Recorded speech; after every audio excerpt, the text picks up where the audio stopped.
Hello everyone. Today let us learn how to interpret a normal ECG. ECG is a graphical representation of the electrical activity generated by the heart, and these signals are detected by metal electrodes placed on the chest and extremities. So let us understand the conducting system of the heart. The conducting system of the heart is a specialized tissue that conducts and generates the electrical impulses to coordinate atrial and ventricular contraction. So the impulses first start at the SA node. So SA node is the pacemaker of the heart. It has a property of automaticity. It can generate its own impulse. So when the SA node is depolarized, the depolarization is spread across the right atria. Immediately, the depolarization wave spreads to the left atrium through a bundle called bundle of Bachmann. So the first event happening is the SA node stimulation, following which there is atrial contraction. So immediately the wave transfers to the AV node, which is present at the junction of atria and ventricle. So this AV node actually causes a small delay to allow proper contraction of the atria, and then the AV node passes on the impulse to the bundle of his, and from there the bundle of his divides into right and left bundle, and finally the ventricular myocardium is depolarized via Purkinje fibers. So there is SA node stimulation which causes the atrial depolarization, following which there is ventricular depolarization, and finally there is repolarization. So this leads to waves on an ECG. So what are the normal waves on an ECG? So the first wave is because of the atrial depolarization. This is P wave, following which there is ventricular depolarization represented by QRS. And then we have the ST segment and T wave, which are representing the ventricular repolarization. Then what about the atrial repolarization? So that is a minor event. It generally overlaps with the ventricular repolarization, and the junction between the QRS and ST segment is called the J point, and this is very important in diagnosing an ST segment elevation MI. So all the electrical activities on the heart are recorded by leads. So what is a lead? Lead is like a video camera looking at the same event from different spatial orientation. So the limb leads record the activities happening along the frontal plane, and the precordial leads or chest leads record the activities transmitted onto the horizontal plane. So we have 6 limb leads, out of which 3 are bipolar limb leads and 3 are unipolar limb leads. And we have 6 chest leads placed over the chest. Let us understand an ECG paper. So ECG paper is a graph paper which is divided into lot of large boxes, and each large box is in turn divided by 5 horizontal lines and 5 vertical lines, and each large box comprises of 25 small boxes. In an ECG, on the x-axis we are having time, on the y-axis we are having amplitude. So on the x-axis the speed is actually 25 millimeter per second. On y-axis, so 10 mm, that is 10 small boxes height is equal to 1 millivolt. So this is a universal standardization on an ECG paper.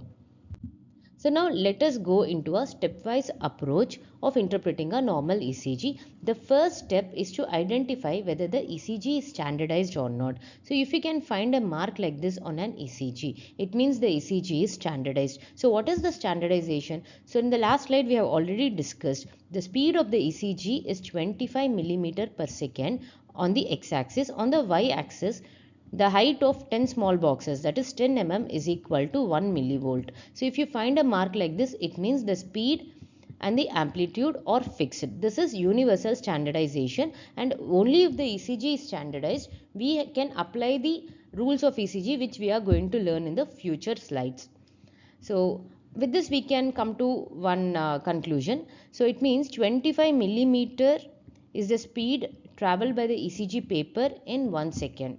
Then what does 1 millimeter correspond to? 1 millimeter is nothing but one small box on x-axis. So that corresponds to 0.04 seconds or 40 milliseconds. So we have to remember this. Why? Because we are going to learn the duration of some waves on the x-axis in boxes, and then we are going to convert it into seconds. So the first step is identify whether the ECG is standardized or not. So coming to the next step, so we are going to identify the rhythm of an ECG.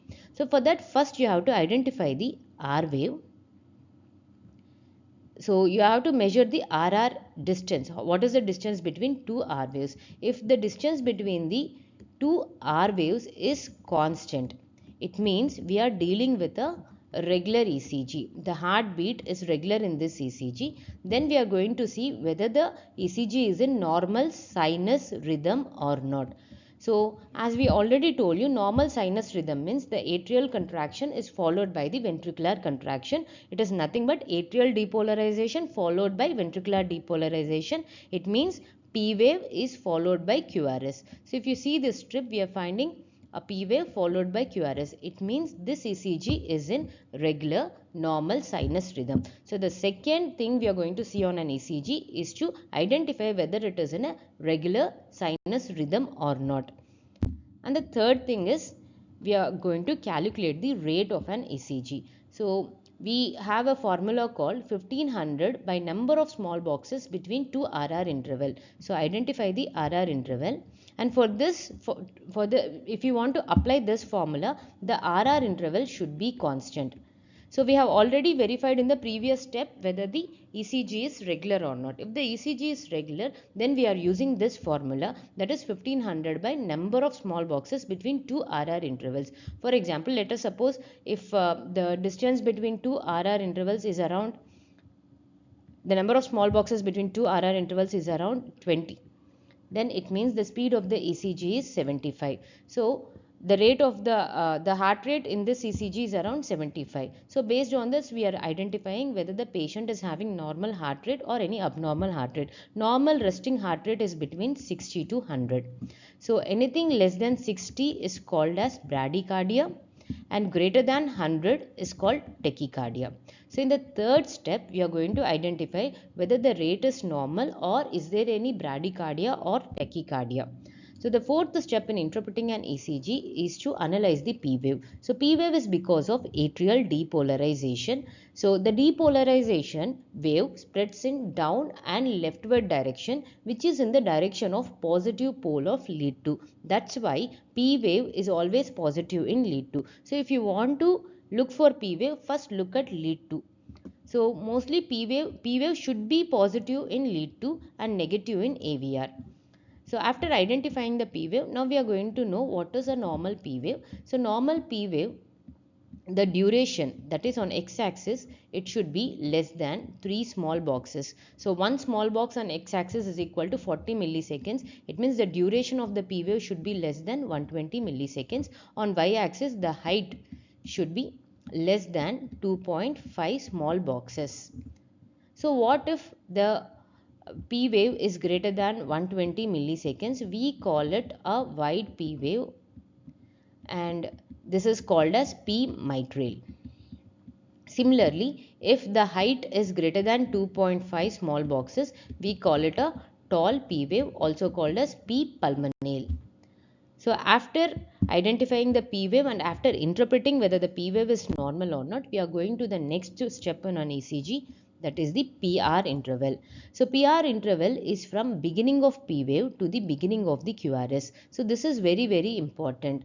So lot of people think it is from the end of P wave to the beginning of QRS. This is actually a PR segment. We are dealing with PR interval, that is from the beginning of P wave to the beginning of QRS. So it is going to represent the time taken for the atrial impulse to reach the ventricle.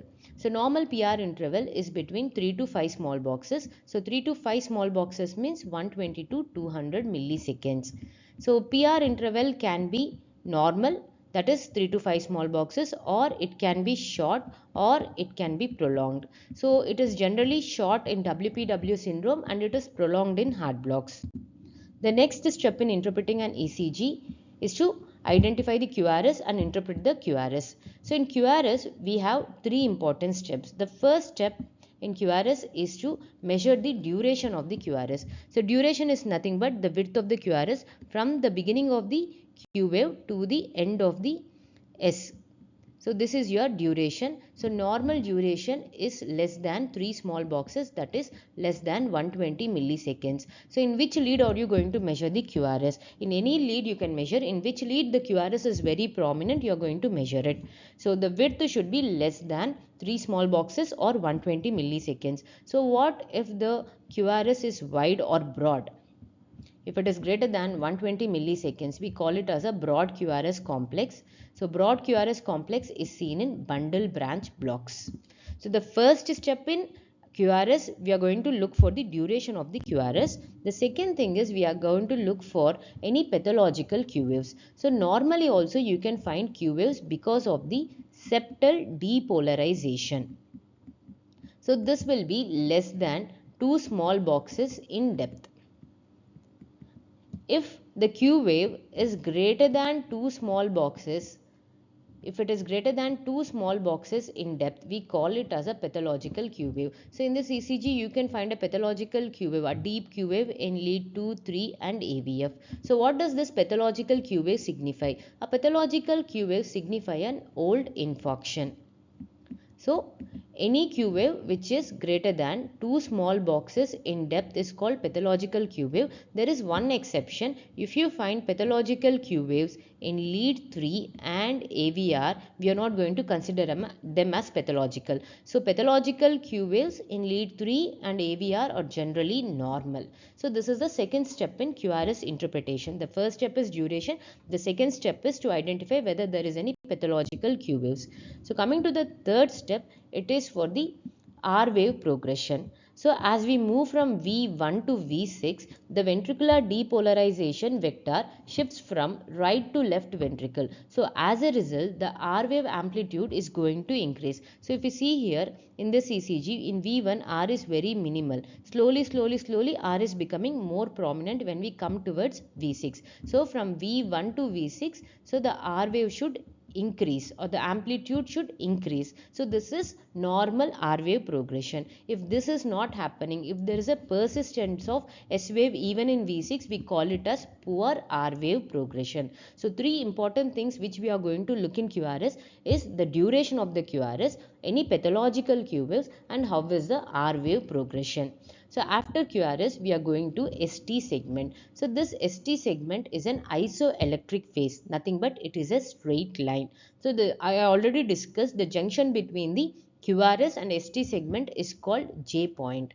So any ST segment elevation or any ST segment depression, any J point elevation or J point depression is definitely pathological. So how much is pathological? Any elevation of or depression greater than or equal to 1 mm in limb leads, greater than or equal to 2 mm in two contiguous chest leads. Two contiguous chest leads means V1 and V2. You are finding a ST elevation in V1 and V2 or V3 and V4. So those are contiguous limb leads. So I repeat, any elevation, any depression of ST segment or J point of greater than 1 mm in limb leads or greater than or equal to 2 mm in two contiguous chest leads is definitely pathological.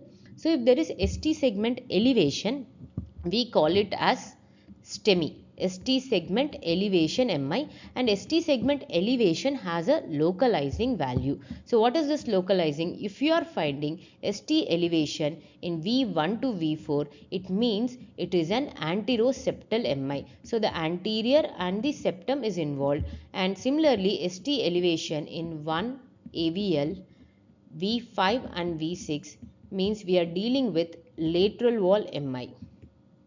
Similarly, ST elevation in 2, 3 AVF means inferior wall is involved. So we are dealing with inferior wall MI. Similarly, when we find ST depressions, we cannot localize. So ST elevation has a localizing value. ST depression is not having localizing value. So after ST segment, we are going to analyze the T wave. So T wave is generally upright and T inversions are pathological. So, but T inversions in AVR, V1 and V2 can be normal. So, T wave is a part of ventricular repolarization. So, after T wave, we are going to interpret the QT interval. So, what is this QT interval? It is from the beginning of QRS to the end of the T wave. So, this is going to represent the total time of ventricular depolarization and repolarization on an ECG. But QT interval is going to vary with heart rate. So that's why we are going to use a formula called corrected QT interval or QTC. So QTC can be calculated by QT interval by square root of RR. So the QTC is generally between 9 to 11 small boxes, that is between 360 to 440 milliseconds. So after QT interval, if there is a U wave, we have to analyze the U wave. So U wave is because of the delayed repolarization of the Purkinje system. So normal U wave is generally seen after the T wave and it is generally smaller than T wave. If we find a prominent U wave, then it is pathological. So pathological U waves are commonly seen in hypokalemia. And finally coming to the axis. So axis is a very big topic. So we are going to learn the rule of thumb here. So for that we are only considering two leads. To identify the axis we are considering two leads. One is lead 1, the other one is lead AVF. So if both are positive, if lead 1 is predominantly positive and AVF both are positive, then we are dealing with a normal axis. Similarly, if one is positive and AVF is negative, then we are dealing with left axis deviation. And if one is predominantly negative and AVF is positive, then it is a case of right axis deviation. If both are negative, then it is extreme axis. So this is a simple rule. If 1 and AVF both are positive, it is a normal axis. 1 is positive, AVF is negative, left axis.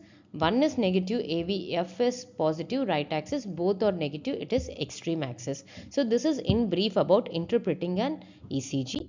So let us put all together once. The first step in interpreting an ECG is to identify whether the ECG is standardized or not. Standardized ECG means the speed of the ECG is 25 mm per second on y-axis. 10 small boxes corresponds to 1 millivolt.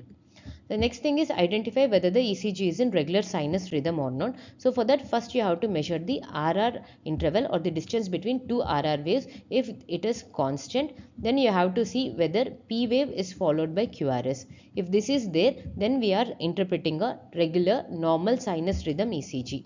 So then we are going to calculate the rate by using the formula 1500 divided by number of small boxes between RR intervals.